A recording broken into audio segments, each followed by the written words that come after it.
Hello दोस्तों, आज एक बार फिर मैं आपका अपना मित्र संजय शर्मा आपके लेके आया हूं। जैसा कि हम पढ़ रहे हैं क्लास 10th का चैप्टर 6 उसका पार्ट फर्स्ट मैं आपको पढ़ा चुका हूं। आज हम देखेंगे पार्ट सेकंड। तो अगर आप इस चैनल पर नए हो तो सबसे पहले मेरे इस चैनल को जल्दी सब्सक्राइब कर लीजिए ताकि आने वाले जो वीडियो है उसके नोटिफिकेशन तुरंत आप तक पहुंच सके और आप एक कोई भी पार्ट मिस ना करो। तो दोस्तों, अब हम चैप्टर नंबर 6 है उसकी शुरुआत कर रहे हैं। मुझे विश्वास है कि आप डेली मेरे पार्ट को आप देखोगे। कल पार्ट फर्स्ट था, वो कंप्लीट हो चुका है। अब दोस्तों पार्ट सेकंड है, वह शुरू होने जा रहा है। तो आपको पूरा जो वीडियो अंत तक देखना ताकि पार्ट फर्स्ट के बाद पार्ट सेकंड आपको क्लियर समझ में आए और पार्ट थर्ड भी आसानी से समझ में आ जाए। तो दोस्तों आज हम पढ़ेंगे इसका पार्ट सेकंड, और इस पार्ट सेकंड में दोस्तों आज हमारा पॉइंट है रासायनिक अभिक्रिया।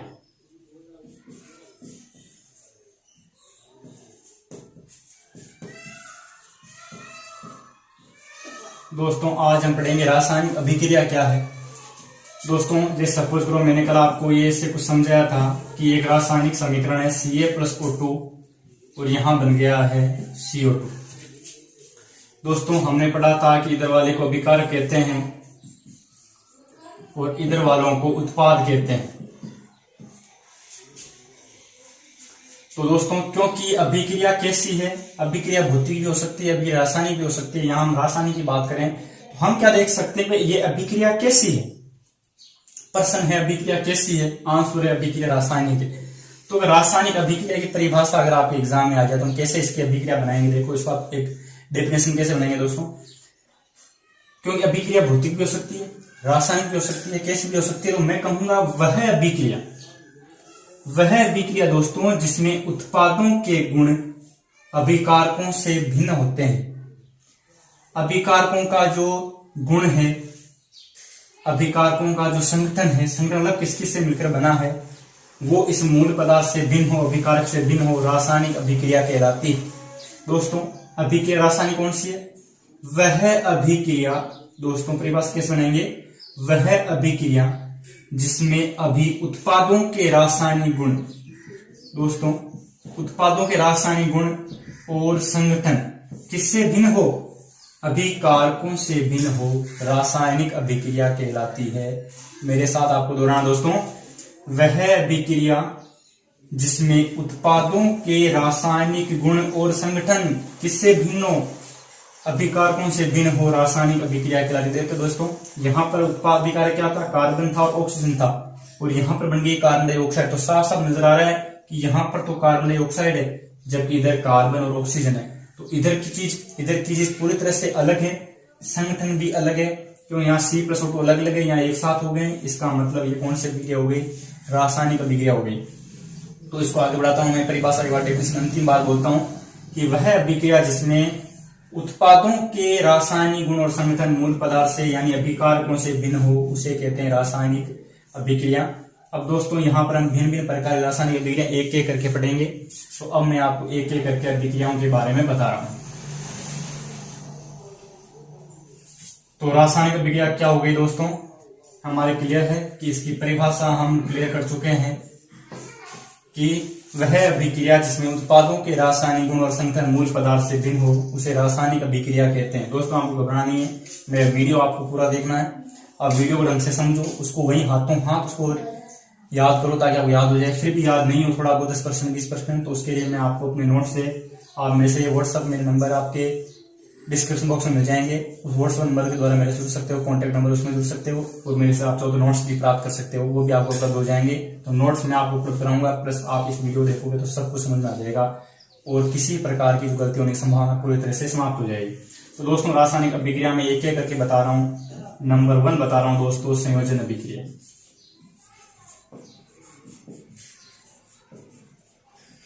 दोस्तों संयोजन अभिक्रिया है, इसका मतलब संयोजन।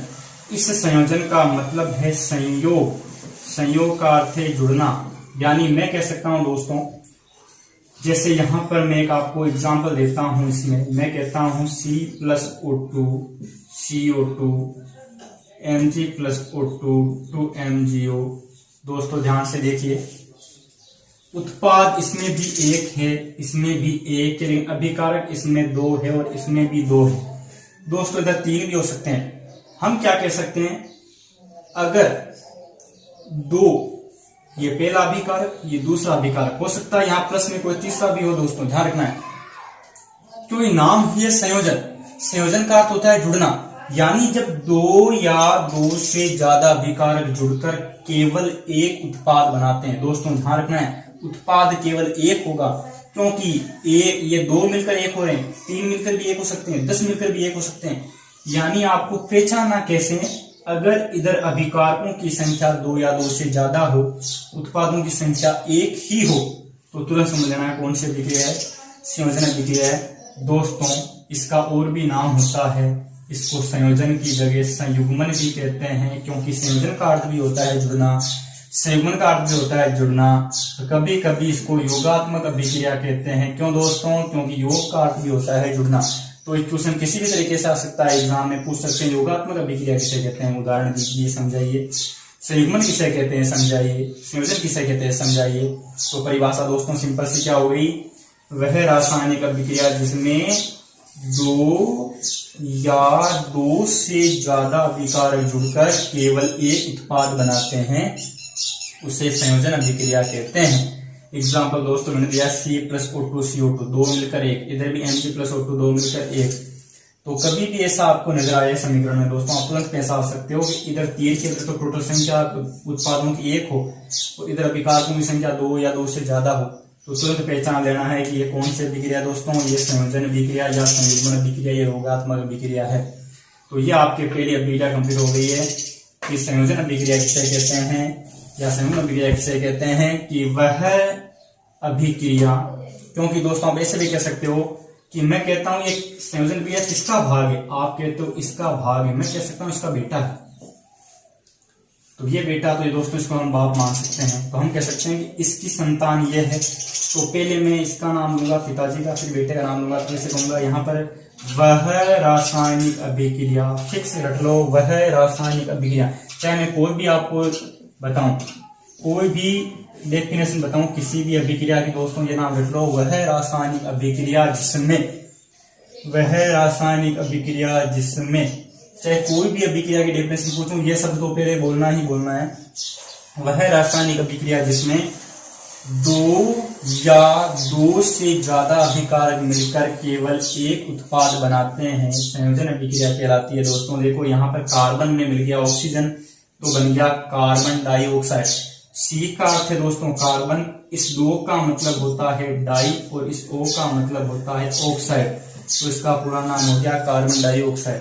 वैसे इसे बोलते हैं मैग्नीशियम, इसे बोलते हैं ऑक्साइड, पूरा नाम हो गया दोस्तों मैग्नीशियम ऑक्साइड। इस प्रकार से हमारे संयोजन अभिक्रिया मुझे विश्वास से कंफर्म हो चुकी है दोस्तों। जैसे मैं एक एग्जाम्पल यहाँ और लेता हूँ, आपके सबको ये एग्जाम्पल आ जाए CaO+H2O, और आपके ये एग्जाम में क्वेश्चन पूछ ले, बताइए किस प्रकार की अभिक्रिया। दोस्तों तुरंत पहचान लो कि उत्पाद की संख्या तो 1 है, अभिकारक कितने, 1 और 1 2। दोस्तों बीच में प्लस है, इसका मतलब इधर 1 इधर 1, अभिकारकों की संख्या 2 है, उत्पादों की संख्या 1 है। तुरंत पहचान लो कौन सी अभिक्रिया है, संयोजन अभिक्रिया है। दोस्तों संयोजन अभिक्रिया के बाद हम आगे चलते हैं, बात करते हैं अगली अभिक्रिया की।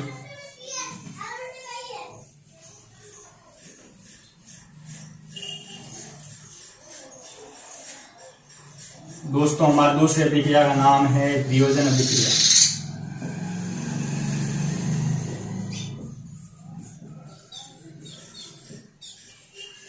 दोस्तों अभी हमने संयोजन पढ़ा था, अगर मैं आपसे कहूं संयोजन का उल्टा क्या हो जाता है, तो होता है वियोजन। कैसे दोस्तों, इसमें तो जुड़ते हैं, इसमें टूटते हैं। इसका मतलब है अगर आपको संयोजन की परिभाषा याद है तो उसकी उल्टी अपने आप किसकी परिभाषा हो जाएगी दोस्तों, वियोजन की परिभाषा होगी।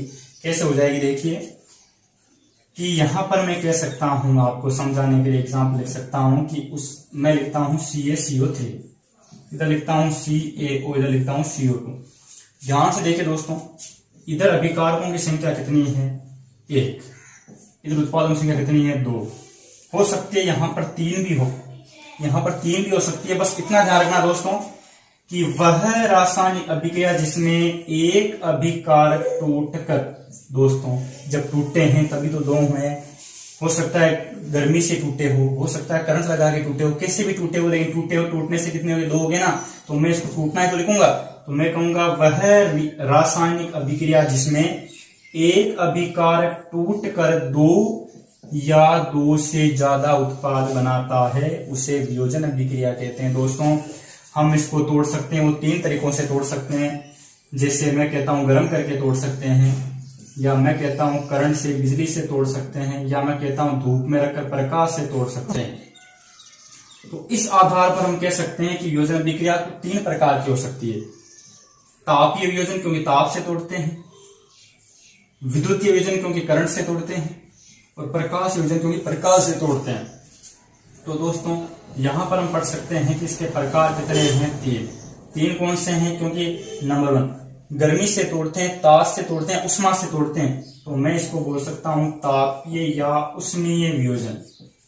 दोस्तों ये वियोजन का ही बेटा है, वियोजन का ही प्रकार है, बस फर्क इतना है कि अब ये वियोजन का प्रकार कौन सा है, क्योंकि हम अगर ताप से तोड़े, अगर किसी पदार्थ को ताप लगाकर गर्म करके तोड़े तो उसकी अभिक्रिया का नाम हो जाएगा तापीय वियोजन। इसी प्रकार दोस्तों अगर मैं इसको तोड़ूं करंट से, बिजली छोड़कर, करंट छोड़कर, तो उसका नाम क्यों विद्युत इस्तेमाल हो रही है, इसे बोलते हैं विद्युतीय वियोजन। और अगर दोस्तों तीसरी बात, अगर मैं इसको प्रकाश में रख रहा हूं, धूप में रख रहा हूं, तो नाम हो गया प्रकाशीय वियोजन। दोस्तों अब इनको हम समझते हैं कि तापीय या उष्मीय वियोजन अभिक्रिया कौन सी है। दोस्तों ध्यान रखना है, पहले इसका बेटा ये था तो मैं बोल रहा था, इसका नाम पहले ले रहा था वह रासायनिक अभिक्रिया जिसमें। अब दोस्तों इसके बेटे ये हैं तो मैं इसका नाम पहले लूंगा, तो क्या कहूंगा, वह वियोजन अभिक्रिया जिसमें किसी अभिकारक को गर्म करने पर या उष्मा देने पर वह टूटकर 2 या 2 से ज्यादा उत्पाद बनाता है उसे तापीय या उष्मीय वियोजन अभिक्रिया कहते हैं। क्या कहूंगा दोस्तों, वह, क्योंकि ये इसके बेटे हैं, ये इसका बेटा है तो इसका नाम ले रहा था, अब ये इसके भाग है तो इसका नाम लूंगा वह वियोजन अभिक्रिया जिसमें किसी अभिकारक को ताप या उष्मा देने पर वह टूटकर 2 या 2 से ज्यादा उत्पाद बनाता है, तापीय वियोजन अभिक्रिया कहलाती है। दोस्तों इसका उदाहरण आपको याद रखना है, CaCO3 है, इस CaCO3 को गर्म करने पर देखो बनता है कि CaOCO2, कैल्शियम कार्बोनेट। दोस्तों जो चौक का भी फॉर्मूला है, संगमरमर का भी फॉर्मूला है, तो इसको गर्म करने पर एक तो बनता है कैल्शियम ऑक्साइड, एक बनता है कार्बन डाइऑक्साइड। इसी के साथ दोस्तों एक होता है FeSO4, इसको भी जब तोड़ते हैं तो 3 बनते हैं, Fe2O3 SO2 प्लस SO3। दोस्तों इस चैप्टर से क्वेश्चन किस प्रकार के आएंगे ये मैं आपको प्रैक्टिस में बताऊंगा, जब क्वेश्चन किस तरीके से प्रैक्टिस लगाऊंगा आपके 1-2 दिन कि ऐसे तरीके से क्वेश्चन आ सकते हैं, वो आपको मैं इंपोर्टेंट सारे क्वेश्चन किस तरीके से पूछते हैं वो बाद में बताऊंगा। उससे पहले आपको उन सबको याद करना है, समझना है। तो दोस्तों इन दोनों में साफ साफ नजर आ रहा है कि इसको भी गर्म करने पर 2 टुकड़े हो गए, इसको गर्म करने पर 3 टुकड़े हो गए, यानी किसी भी अभिकारक को गर्म करने पर अगर उसके 2 या 2 से ज्यादा टुकड़े हो जाते हैं तो वो कौन सी वियोजन कहलाती है, तो वो उष्मीय या तापीय वियोजन कहलाती है। बाद में दोस्तों विद्युतीय वियोजन। दोस्तों एक ध्यान रखना है, विद्युत या करंट हमेशा हमने पढ़ा है गीली वस्तु पर ही कार्य करता है, तो इसका मतलब है अभिकारक है वो गीला होना जरूरी है। गीला होने का मतलब है अभिकारक है वो कौन से अवस्था में होना जरूरी है दोस्तों, द्रव अवस्था में या गलित अवस्था में। तो मैं कह सकता हूं इस बार जो अभिकारक कैसा होगा, गलित अवस्था में होगा, तो मैं कह सकता हूं पानी। अगर पानी में आप विद्युत छोड़ दो तो पानी में H2 प्लस O2 बनेंगे। दोस्तों देखो साफ साफ हाइड्रोजन, ये जल 2 भागों से मिलकर बनता है, हाइड्रोजन से और ऑक्सीजन से। तो अगर आप जल में करंट छोड़ दो दोस्तों तो बनेगा हाइड्रोजन और ऑक्सीजन। इसका मतलब है विद्युतीय वियोजन की अभिक्रिया की परिभाषा कैसे बनाऊंगा मैं, वह वियोजन अभिक्रिया जिसमें किसी अभिकारक की द्रव अवस्था में, दोस्तों मैंने कहा था करंट हमेशा द्रव अवस्था में कार्य करता है, तो वह वियोजन अभिक्रिया जिसमें किसी अभिकारक की द्रव अवस्था में विद्युत धारा प्रवाहित करने तक, दोस्तों इस बार टूट कर नहीं, विद्युत धारा प्रवाहित करने पर एनोड और कैथोड पर। दोस्तों यहां मैं इस्तेमाल इसका इसलिए कर रहा हूं क्योंकि हमें साइंटिफिक लैंग्वेज काम लेनी है। जल में हमेशा एक होगा एनोड, जब करंट हम छोड़ेंगे तो एक होगा एनोड, एक होगा कैथोड, एक होगा धनायन, एक होगा ऋणायन। तो जब भी मैं करंट छोड़ूंगा तो एक चीज एनोड पर अलग चीज बनेगी, कैथोड पर अलग चीज बनेगी। तो मैं क्या कहूंगा, वह वियोजन अभिक्रिया जिसमें किसी अभिकारक की द्रव अवस्था में विद्युत धारा प्रवाहित करने पर एनोड और कैथोड पर अलग अलग उत्पाद बनते हैं विद्युतीय वियोजन अभिक्रिया कहलाती है। और आप में इसका जगह इस एग्जाम्पल को इस्तेमाल करना दोस्तों। मैं आपको एग्जाम्पल वही बता रहा हूँ जो आपके पाठ्य पुस्तक में। अब बात करता हूँ दोस्तों प्रकाश वियोजन। इसमें आपको साफ बता रहा है दोस्तों, अगर हमें यह अभिक्रिया कंप्लीट करवानी है तो पदार्थ को कहाँ रखना होगा, क्योंकि वियोजन करवाना है तो पदार्थ को प्रकाश में ले जाकर रख दो। सपोज दोस्तों मेरे पास सिल्वर ब्रोमाइड है, अगर मैं इसको प्रकाश में ले जाकर रख दूं तो इसके एक बन जाएगा सिल्वर और एक बन जाएगा ब्रोमाइड। तो इसी प्रकार दोस्तों मेरे पास सिल्वर क्लोराइड है, एक बन जाएगा सिल्वर और एक बन जाएगा क्लोराइड। तो मैं साफ साफ कह सकता हूं दोस्तों कि वह वियोजन अभिक्रिया जिसमें किसी अभिकारक को प्रकाश में रखने पर वह टूटकर दो या दो से ज्यादा उत्पाद बनाता है, प्रकाशीय वियोजन अभिक्रिया कहलाती है। क्या कहेंगे दोस्तों, क्योंकि प्रकाश से टूटा है तो वह इसकी जगह आएगा, क्योंकि इसकी जगह नाम आ जाएगा रासायनिक जगह वियोजन, क्योंकि ये वियोजन के बेटे हैं। अगर इसकी परिभाषा बोलता तो मैं इसका नाम लेता वह रासायनिक अभिक्रिया, इसकी परिभाषा तो इसका नाम लूंगा वह वियोजन अभिक्रिया जिसमें किसी अभिकारक को प्रकाश में या धूप में रखने पर वह टूटकर भिन्न भिन्न उत्पाद बनाता है, उसे प्रकाश की वियोजन अभिक्रिया कहते हैं दोस्तों। इसमें ये जो सिल्वर ब्रोमाइड है वेरी इंपॉर्टेंट है। क्यों दोस्तों, कई बार क्वेश्चन आता है ब्लैक एंड व्हाइट फोटोग्राफी यानी श्याम श्वेत फोटोग्राफी में कौन से यौगिक का इस्तेमाल किया जाता है, उसका नाम भी लिखो, उसका सूत्र भी लिखो। तो नाम है दोस्तों Ag यानी सिल्वर, Br यानी ब्रोमाइड, नाम है उसका सिल्वर ब्रोमाइड दोस्तों, और सूत्र है AgBr। दोस्तों दो मैंने यहाँ इसलिए लगाए क्योंकि मैं समीकरण को संतुलित करना चाहता था दोस्तों। समीकरण संतुलित करना मैं आपको इसी चैप्टर में सिखाऊंगा, आपको घबराना नहीं है, आपको देखते जाना है। आपको जो संख्या आगे हो उसे हमेशा सूत्र में इस्तेमाल नहीं करते हैं। तो श्याम श्वेत फोटोग्राफी में नाम आता है सिल्वर ब्रोमाइड, फॉर्मूला होता है AgBr। ये दो दोस्तों आपको छोड़ने हैं क्योंकि ये दो मैंने समीकरण को संतुलित करने के लिए लगाए हैं। तो इस प्रकार से दोस्तों हमारी वियोजन अभिक्रिया भी कंप्लीट हो चुकी है।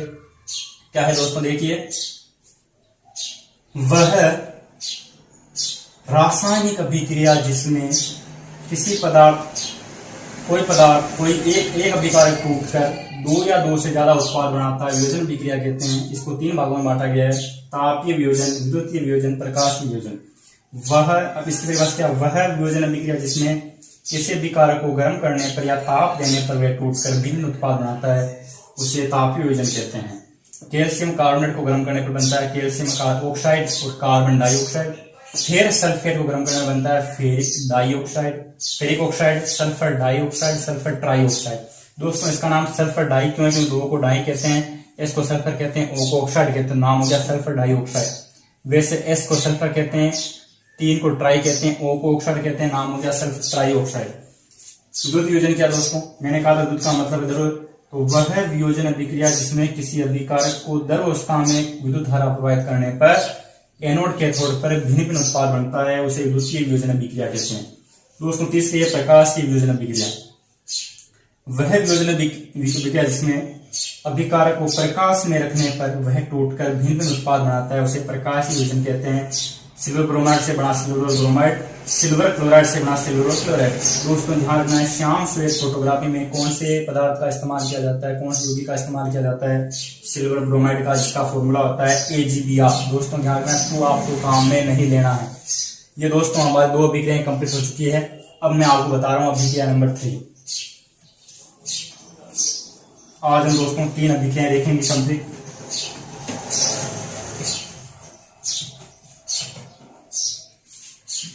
दोस्तों तीसरी हमारी अभिक्रिया का नाम है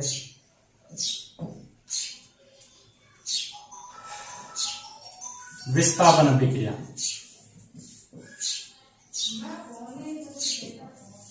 यह है विस्थापन अभिक्रिया दोस्तों विस्थापन का मतलब क्या असल में, विस्थापन का मतलब है एक व्यक्ति के स्थान पर दूसरे व्यक्ति का आ जाना ही विस्थापन है। कैसे दोस्तों, यहां पर मैं आपको एग्जांपल से समझा रहा हूं। जैसे यह एक आदमी है, ये एक लड़का है और यहाँ पर दो आदमी है, कॉपर और सल्फेट। यहाँ पर केवल फेरस है, लोहा है, आयरन है, और यहाँ पर है कॉपर और एक है सल्फेट। तो दोस्तों मैं कह सकता हूं कि कॉपर सल्फेट दोस्त थे, कॉपर सल्फेट का दोस्त था और फेरस अलग था। अब क्या हुआ, ये फेरस जो बाहर से आया है इसमें थोड़ा सा पावर ज्यादा है तो ये क्या करेगा, इसको Cu को हटा देगा यहाँ से कि तेरे से ज्यादा मेरे में पावर है, तू इसका दोस्त नहीं है, मैं बनूंगा। तो हो जाएगा क्या, FeSO4Cu। देखो दोस्तों, SO4 के साथ जो Cu था उसको Fe ने हटा दिया है और उसकी जगह Fe आ गया है और Fe की जगह Cu चला गया है। तो हम कह सकते हैं कि यहां पर क्या हुआ है, Fe ने Cu को हटाया। दोस्तों साइंस की भाषा में ये ज्यादा क्रियाशील है। क्रियाशील का मतलब है इसमें किसी भी पदार्थ से क्रिया करने का पावर ज्यादा है।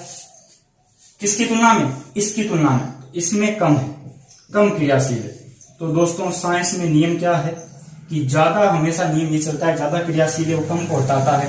तो मैं क्या कह सकता हूं, क्योंकि ये इसका बेटा है तो मैं कहूंगा वह रासायनिक अभिक्रिया जिसमें ज्यादा क्रियाशील तत्व कम क्रियाशील तत्व को उसके यौगिक से, दोस्तों ये एक पूरा यौगिक है, इस पूरे यौगिक में से ज्यादा क्रियाशील तत्व ने कम क्रियाशील तत्वों को क्या कर दिया, यहां से हटा दिया, डिसमिस कर दिया है। इसलिए ये कौन सी अभिक्रिया हो गई, विस्थापन। विस्थापन का मतलब जगह का अदला बदली हो जाना, चेंज हो जाना। तो क्या परिभाषा हो गई दोस्तों, वह रासायनिक अभिक्रिया जिसमें एक ज्यादा क्रियाशील तत्व अपने से कम, क्योंकि इससे कम यह है, अपने से कम, वह रासायनिक अभिक्रिया जिसमें ज्यादा क्रियाशील तत्व अपने से कम क्रियाशील तत्वों को उसके यौगिक से हटा देता है, विस्थापन अभिक्रिया कहलाती है। उदाहरण है Fe प्लस CuSO4 बन गया FeSO4 प्लस Cu। दोस्तों इसने इसको यहां से हटा दिया है। तो जब भी आपको ऐसी स्थिति नजर आए दोस्तों कि एक आदमी दूसरे को उसकी जगह से हटा रहा है, तो तुरंत समझ लेना कि वो कौन सी अभिक्रिया है दोस्तों, विस्थापन अभिक्रिया। अगर आपको थोड़ी इस तरीके से समझ में नहीं है तो आपको अगर गणित आती तो गणित के हिसाब से हम इसको मैथ में इस्तेमाल करके भी इसको सही उत्तर निकाल सकते हैं कि ये कौन सी अभिक्रिया। सपोज करो आपको इस समीकरण दे रहे एग्जाम में और पूछे कौन सी अभिक्रिया है, तो कैसे पहचानोगे दोस्तों, ये है लोहा, 1 नंबर पे है लोहा, 2 नंबर पे है कॉपर, 3 नंबर पर है सल्फेट। 1 नंबर पर है लोहा, 2 नंबर पर है सल्फेट, 3 नंबर पर है कॉपर। तो इधर देखो इधर संख्या कितनी हुई दोस्तों, 3 की इधर संख्या हो रही है 1 2 3, इधर भी हो रही है 1 2 3। अगर इधर और इधर तत्वों की संख्या आपको बराबर मिल जाए, इधर भी 1 2 3 तत्व है, इधर भी 1 2 और 3 तत्व है, फेरस सल्फेट, या ऐसे कह सकते हो इधर भी 3 आयन है, 1 ion 2 ion 3 ion, 1 ion 2 ion 3 ion, इधर भी 3 आयन, इधर भी 3 आयन, समझ लो तुरंत विस्थापन अभिक्रिया है। तो एक बार फिर से दोस्तों मैं इसकी परिभाषा बोल रहा हूं कि वह रासायनिक अभिक्रिया जिसमें ज्यादा क्रियाशील तत्व अपने से कम क्रियाशील तत्वों को उसके यौगिक से विस्थापित कर देता है, विस्थापन अभिक्रिया कहलाती है।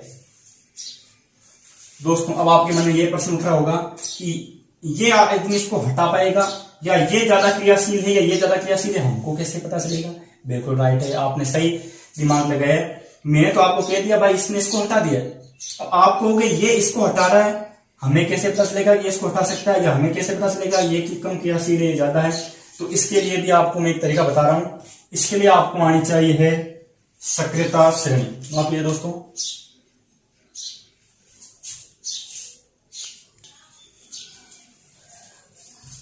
हाँ देखिए दोस्तों, अब आप ये प्रश्न उठ गया कि ज्यादा क्रियाशील ये है, ये हमें कैसे पता चलेगा। तो इसके लिए दोस्तों हम पढ़ेंगे सक्रियता श्रेणी।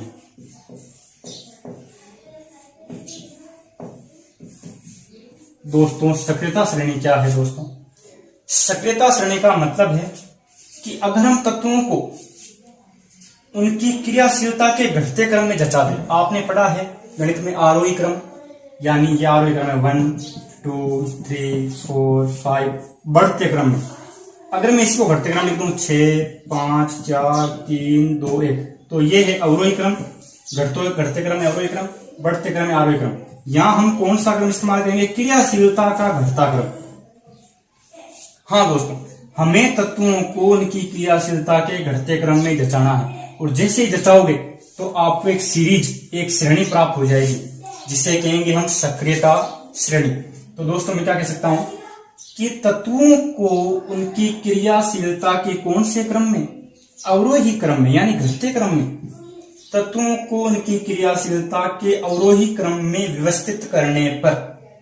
दोस्तों हमें तत्वों को किस रूप में व्यवस्थित करना है, उनकी क्रियाशीलता के अवरोही क्रम में। तो तत्वों को उनकी क्रियाशीलता के अवरोही क्रम में व्यवस्थित करने पर जो हमें श्रेणी प्राप्त होती है उसे सक्रियता श्रेणी कहते हैं। इसलिए दोस्तों मैं यहाँ पर आपको ये श्रेणी बना रहा हूँ, आपको इसको स्क्रीनशॉट ले लेना है ताकि ये श्रेणी आपको याद हो जाए। और इसके लिए मैं यहाँ ट्रिक बता रहा हूँ आपको, ट्रिक कौन सी इस्तेमाल लेनी है। ट्रिक लेनी है, कोयल ने कहा मूंग आलू जिंक पेंशन फे हैं, पेंशन फे हैं, पेंशन फे हैं, कुंवर पारा चांदी सोना लाओ। ट्रिक क्या है दोस्तों, कोयल ने कहा मूंग आलू जिंक पेंशन फे है, कुंवर पारा चांदी सोना लाओ। तो देखो दोस्तों, कोयल ने कहा मूंग आलू जिंक पेंशन फे हैं, कुंवर पारा चांदी सोना।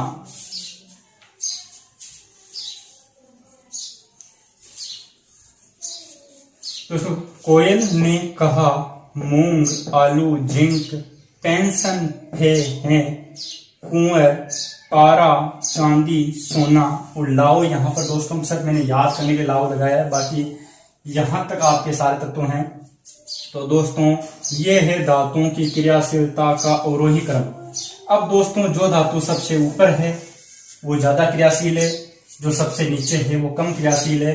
ये इसको हटा सकता है। सपोज करो जैसे मैं कहता हूं एक समीकरण है Al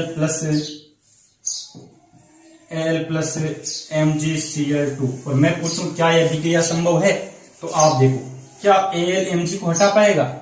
Al तो नीचे है, Mg ऊपर है, तो हम कहेंगे नहीं हटा पाएगा, क्योंकि ऊपर है वो ज्यादा क्रियाशील, नीचे है वो कम क्रियाशील है। Mg Al को हटा सकता था लेकिन Al Mg को नहीं हटा पाएगा दोस्तों। क्यों? क्योंकि ऊपर वाले ज्यादा क्रियाशील है, नीचे वाले कम क्रियाशील है, तो ये कम कभी ज्यादा को हटा पाएगा क्या? नहीं हटा पाएगा। अब दोस्तों यही समीकरण में दूसरा पूछता हूं, मैं कहता हूं CuSO4 प्लस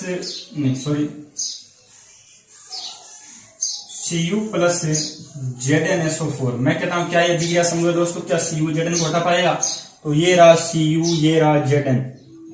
नहीं दोस्तों, Cu Zn को नहीं हटा पाएगा। अगर इसकी जगह ये होता, यहाँ होता Cu, यहाँ होता Zn, तो मैं कहता क्या Zn Cu को हटा पाएगा? आप कहते हैं हाँ Zn Cu को हटा पाएगा दोस्तों।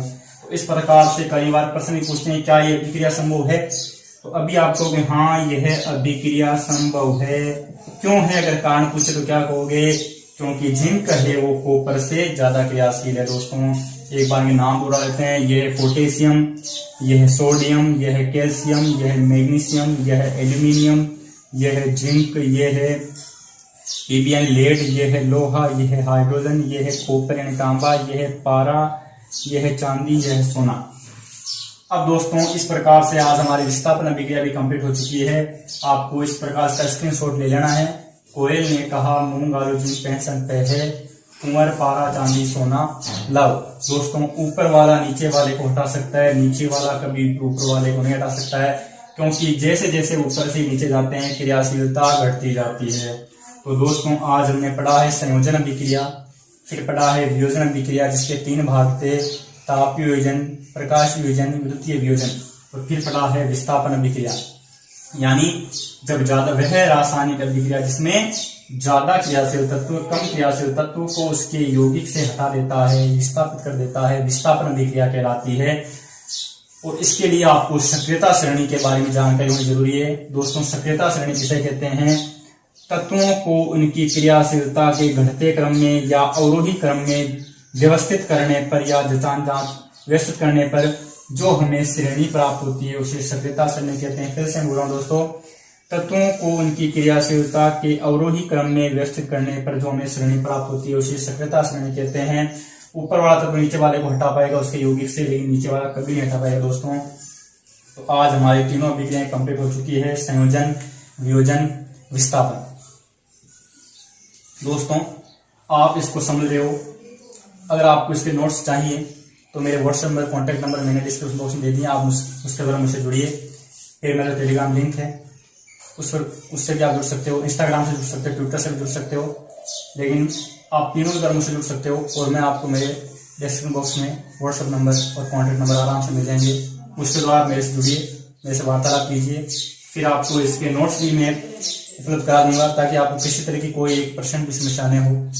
तो दोस्तों आज मैं अपने शब्दों में विराम देता हूँ और आपसे एक रिक्वेस्ट करता हूँ कि आप इसका पार्ट फर्स्ट देखें, फिर पार्ट सेकंड देखें, क्योंकि पार्ट फर्स्ट समझने के बाद ही पार्ट सेकंड कंप्लीट समझ में आएगा।